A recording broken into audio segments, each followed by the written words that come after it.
오늘은 여름 교토 해변에서 랄랄라 출판사네요. 출판사 이름이 해변에서 랄랄라.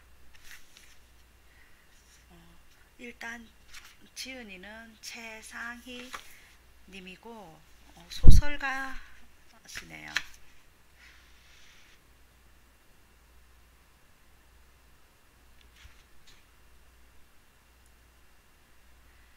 펴는 곳이 해변에서 랄랄라 맞네요. 자, 여름 교토입니다. 오늘은 우리 설 연휴가 이제 다 끝나가잖아요. 오늘이 설 연휴 마지막입니다. 모두 잘 지내셨나요? 저는 아침 먹고 이렇게 또 여름 교토 해변에서 랄랄라 최상희 님의 책을 가지고 읽어보려고 합니다. 그리고 이 책 다 읽고 나서 부전도서관에서 이제 또 책을 빌리려고 하거든요. 그리고 커피 한 잔 마시면서 이렇게 찍고 있습니다. 우리 아들이 이렇게 찍으니까 엄마 이렇게 찍으면 안 돼. 그 찍는 것도 얼굴도 보여주고 막 이래야 된다는데 그것보다는 그냥 간단하게 여름 교토에 대해서 이런 방식으로 한번 해볼게요.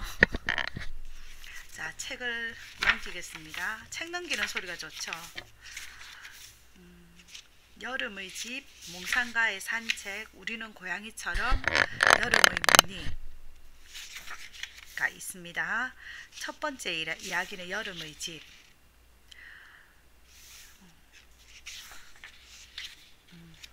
저는 지금 코로나19로 여행을 잘 다니지는 못했지만 여행을 시작한 지는 그렇게 오래된 것 같지는 않아요. 좀 젊었을 때는 무서워서 여행도 못 가고 또 여행 갈 때는 또 직장이 있어서 못 가기도 하는데 그래도 뭐 여름, 겨울 뭐 요렇게 거쳐서 가까운 이제 뭐 일본이나 요렇게 갔다 왔는데 저는 일본 여행에서 느낀 점이 좀 아기자기하다고 해야 되나? 아기자기함이 좋더라고요. 아기자기함 하고 그 다음에 뭐 쇼품샵에 가서는 아기자기한 게 참 좋은 느낌이 들고 그 다음에 또 느낀 게 편의점 음식도 웰빙처럼 참 좋더라고요. 그리고 제가 저번에 저는 여기는 이제 여름 교토에 대해서 책을 읽고 있는데 저는 우리 여기는 지금 부산이라서 부산에 이제 오사카를 그때 갔을 때는 하루 자는데 2만 원인가 이런 숙소에 갔었거든요. 그래도 그런 숙소도 참 깨끗하더라고요. 자, 여기 이제 보면 햇살과 바람 소리, 두부 한모, 어쩐지 마음이 푸근해지는 장면이었다. 교토에는 두부 요리 전문 식당이 많다. 두부가 맛있기 때문이다. 두부의 맛을 좌우하는 물이 깨끗하고 풍부하기 때문에 좋은 두부가 만들어졌고 오래전부터 사찰을 중심으로 두부 요리가 발전했다. 동네에는 틀림없이라고 해도 좋을 만큼 두부 가게가 하나쯤은 있다. 대개는 한자리에서 오랫동안 장사를 해온 셈이다. 두부 이야기도 하고 있네요. 아침 산책을 마치고 집으로 돌아가는 길에 두부를 산다. 맑은 물속에 간 만든 두부가 살포시 잠겨 있다. 주인이 물속에 손을 넣어 두부 한 모를 꺼내 뚝딱뚝딱 포장해준다.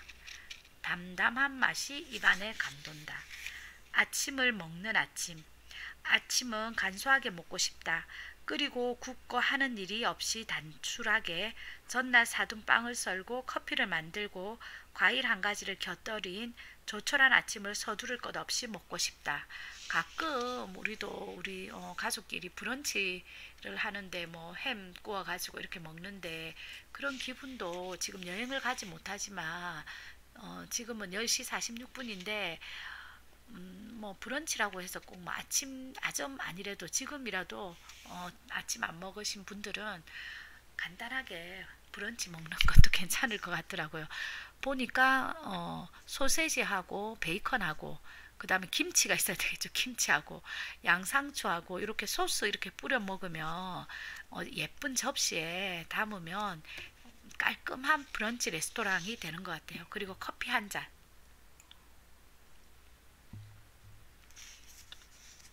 계란 후라이도 하나 탁 하면 좋겠죠. 단촐한 아침도 좋지만 든든한 아침도 좋다. 아침을 먹는다. 아침을 먹는다는 말은 이상하게도 왜 이상하게 좋은지. 숲속의 도서관, 교토 교엔이라는 곳에 아침 일찍 숲속으로 갔다. 숲속에 작은 도서관이 있다고 들었다. 숲과 책이라니 얼마나 근사한 조합인가. 이른 아침이지만 공원 안은 조용한 활기로 가득 차 있다. 초록이 주는 생기, 아름드리 나무가 우거진 숲 안쪽에서 싱싱한 냄새가 풍긴다. 자전거가 이따금 지나가고 나무 그늘 아래에는 요가에 열중한 중년 여성도 보인다. 운동장에서 야구를 하는 소녀들을 잠시 구경하다 숲의 안쪽으로 들어간다. 나무로 지은 작은 오두막집이 보인다. 동화에 나오는 집 같다. 숲속 도서관이다. 우리나라에도 숲속에 가면 숲속 도서관이 있어요. 거기서 숲에서 맑은 공기 마시면서 책 보는 것도 좋다는 생각이 들어요.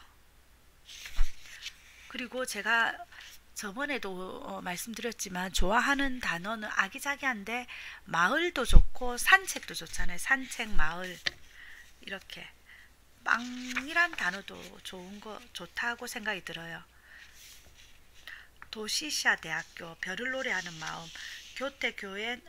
교토 교엔 길 건너에 있는 도시사 대학교에 잠시 들렀다. 학교 안에는 윤동주와 정지용의 시비가 있다. 윤동주는 1942년에 도시샤대 문학부 영문과에 입학해 공부하던 중 1943년 7월 독립운동을 했다는 혐의로 체포되었다. 교토 대학에 다니던 고종사촌 송몽규와 함께 검거되었다. 실형을 받고 후쿠오카 형무소에 수감 중인 윤동주는 해방을 6개월 앞두고 남겨두고 옥사했다. 윤동주가 하숙하던 곳은 현재 교토 조용예술대가 있는 이치조지였다. 자, 윤동주의 시비 바로 옆에 정지용의 시비가 서 있다. 하늘과 바람과 별과 시. 이것도 읽어보면 제가 중고등학교 때 읽었던 기억이 있습니다. 아침의 숲, 저녁의 강.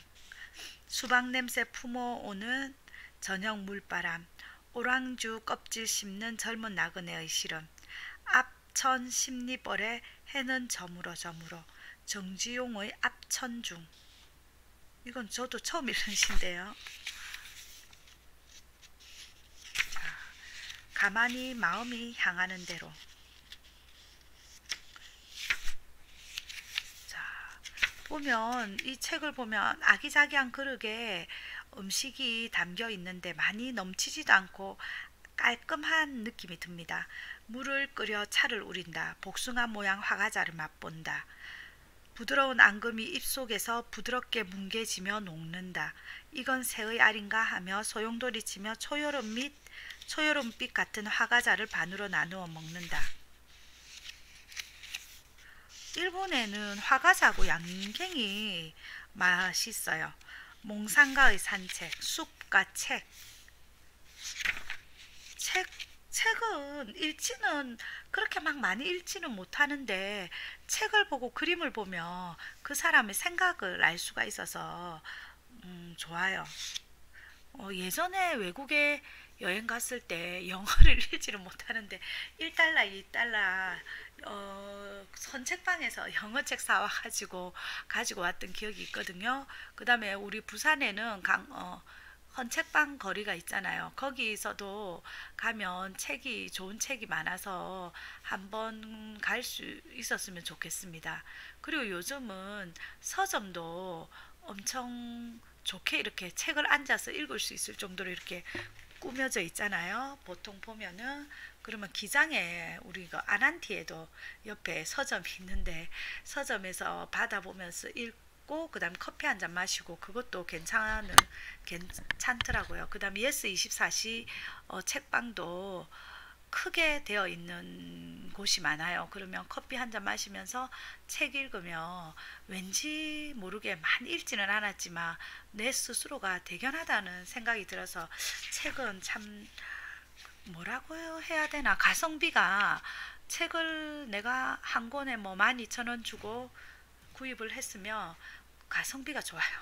12,000원을 구입을 했는데 내가 느끼는 거는 10만 원 훨씬 더 넘고, 그 다음 그걸 다 읽으면 좋은데 그걸 다 못 읽어서 좀 그렇고, 그 다음 요즘은 헌책방에 책을 팔 수도 있고 하니까 좋다고 생각이 들고요.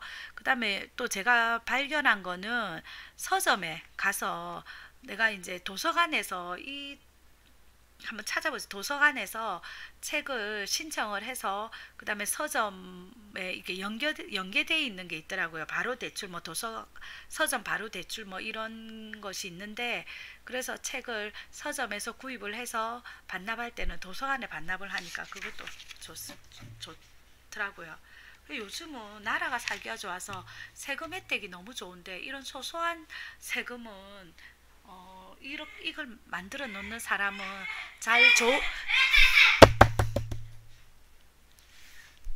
좋다는 생각이 듭니다.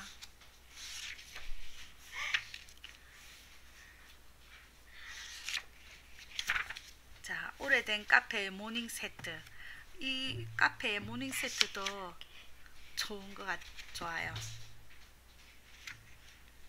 자, 작은 개천이 굽이 도는 동네가 이거는 일본 동네뿐만 아니라 우리나라 동네, 시골 동네도 아기자기하게 많이 꾸며져 있어서 기분이 좋아요. 자, 두근두근 콩도 있고요. 무뚝뚝하지만 내게 가끔 웃어주는 친구의 책장 같은 집도 있고, 아기자기한 게 많아요. 철학의 길, 초록과 짙은 그늘의 산책. 여기도 제가 가봤는데, 나뭇잎 사이로 스며드는 햇살이 머리 위로 쏟아지고 물 위로 그림자가 어른어른 흔들렸다. 초록과 짙은 그늘의 길이다. 은각사부터 난젠시까지 조용히 흐르는 개천을 따라 나무가 우거진 산책로가 있다. 철학자 니시다 기타로가 산책하며 사색을 즐겼다고 해서 철학자의 길이라고 불린다. 이것도 교토에 가면 철학자의 길이라고 있습니다. 은각사도 있고요. 한 방향으로 마음을 기울여. 여름 비와 커피. 비가 제법 세차게 내렸다. 비를 피해 카페 안으로 들어가 자리를 잡는다. 이게 지금은, 예전에 책을 읽을 때는 이게 당연한 여행이다 생각을 하는데, 지금 코로나19 때문에 우리가 아무 때도 가지를 못하잖아요. 그래서 이 책을 읽으면서 예전에 여행 갔던 것도 떠올리고, 이제 백신 맞으면 나도 조금 여유롭게 어딜 다녀왔으면 좋겠다 이런 생각이 들어서 여러분한테 해드려요. 저는 여행을 많이 가지를 못했지만 여행 서적을 읽으면서 읽을 때 기분이 좋더라고요. 어른들의 거리 스며들어. 저녁이 스며드는 강위로 선선한 바람이 불어온다. 강가의 여름을 맞는다는 것은 좋아하는 사람들과 맛있는 것을 나눠 먹으며 올여름을 무사히 나길.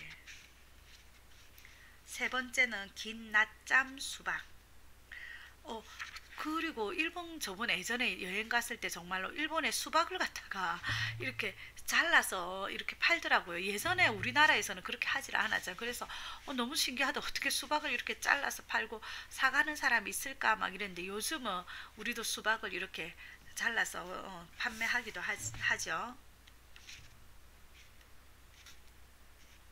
동네 산책. 카페의 첫 손님.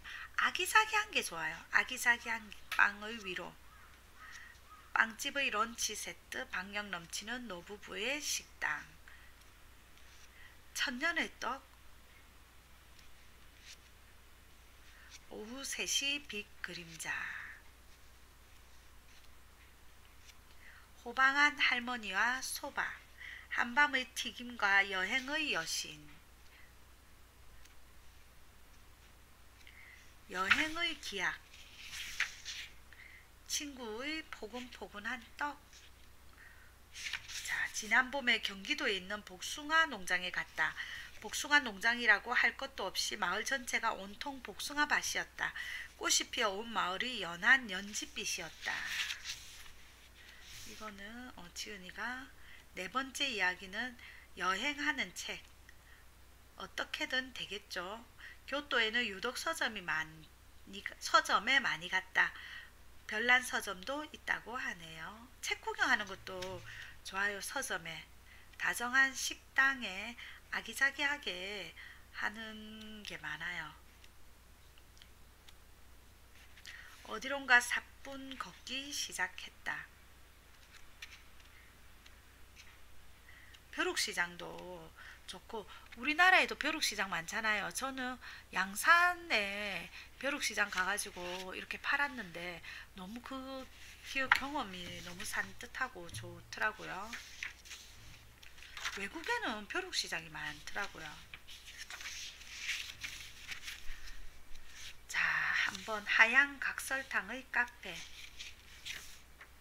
빗소리를 내며 바람이 불어왔다.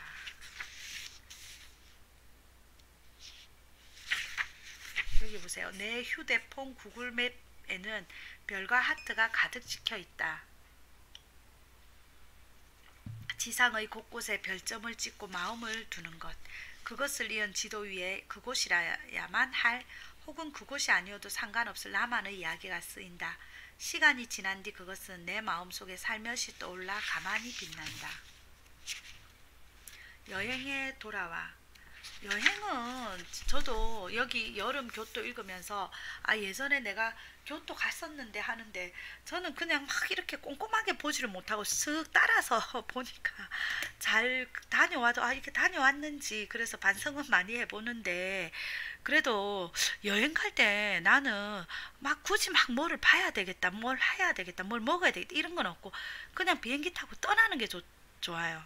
비행기 타고 떠나는 게 좋으니까 별 의견이 없으니까 우리 여행도 팀을 이루어서 가잖아요. 그래서 나는 뭐 막 그렇게 자기 주장이 강하고 그런 건 아니니까 이게 팀을 하다가 누가 빠지면 저 같이 갈래 해서 자주 가서 여행을 자주 하는 경험이 있는데 근데 나는 여행을 갔다 오면서 저번에도 말했듯이 추억을 산다고 생각해요. 내가 만약에 설날 연휴에 지금 코로나니까 못 가지만 일례로 설날 연휴에 여행을 다녀왔다고 하면 10년, 20년 지나서 오늘 이 그냥 무의미하게 보낸 설 연휴는 기억이 안 나는데 만약에 설 연휴에 내가 어딜 다녀왔다고 하면 그 날의 여행 경험은 소소하게 생각이 나진 않지만 그게 경험이 많이 나더라고요.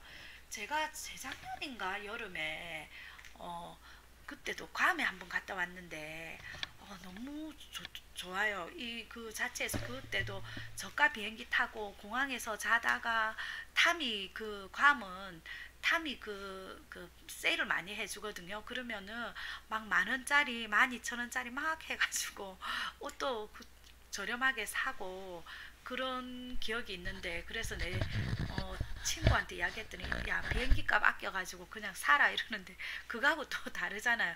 그래서 여행을 이렇게 가면은 풍족하게 막 뭘 하고 이런 것보다 그냥 호텔비 아낀다고 공항에서 있다가 우리 그 맥도날드 24시 하거든요. 거기서 이제 햄버거 하나 먹고 쇼핑하러 다니고 구경하고 그런 기억이 너무 좋고 또 좋은 거는 여행에서 만난 사람들은 다 여유로운 것 같아요. 그게 막 돈이 막 풍부한 사람들은 우리하고는 못 만난 사람 그 사람들 럭셔리 여행을 다니지만 우리는 사소한 여행을 다니는데 거기서도 사람들한테 많이 배울 게 있다는 생각이 들었습니다. 요즘 코로나19 때문에 경제적으로도 힘든 부분도 많지만 우리가 너무 어렵게 막 생각을 하면 더 어려운 일이 많다고 하니까 그냥 좀 그 어려움은 접어두고 책에서나마 여행 책도 좀 많이 읽고 그 다음에 우리가 막 아르바이트 막 해서 그 돈 모아서 또 여행을 갈 수 있도록 그렇게 하도록 합시다. 예전에는 정말 돈이 있어도 못 갔던 시절이 있잖아요. 어떤 책을 읽었는데 예전에 정말 부자들도 비행기를 못 탔잖아요. 이게 막혀 있으니까. 근데 우리는 지금 이 시대는 비행기도 탈 수 있고 많이 될 수 있는 시대라고 하잖아요. 누가 그러더라고요. 전기가 없는 시대에 뭐 루이 18세입니까 14세 뭐 요런 나폴레옹도 그때가 전기가 있는지 모르겠지만 그 당시에 전기가 없는 사람들도 아무리 돈을 많아도 전기를 사용을 못했잖아요. 특히 자동차도 그렇고. 근데 우리는 그러진 않잖아요. 지금. 그러니까 지금 이 사람들하고 우리 지금 현재를 살아가는 사람들하고 비교하지 말고 예전에 예전 사람들이 이렇게 못했지 나는 이렇게 잘하고 있다 그렇게 뭐 생각을 하면 조금 더 행복해지지 않을까 생각이 듭니다. 행복은 자기가 어떻게 생각하느냐에 따라서 달려 있으니까요. 우리 설 연휴 자기가 좋아하는 책 한 권씩 읽으면서 의미 있게 보내도록 합시다. 모두 즐거운 설명절 되시고 새해 복 많이 받으세요.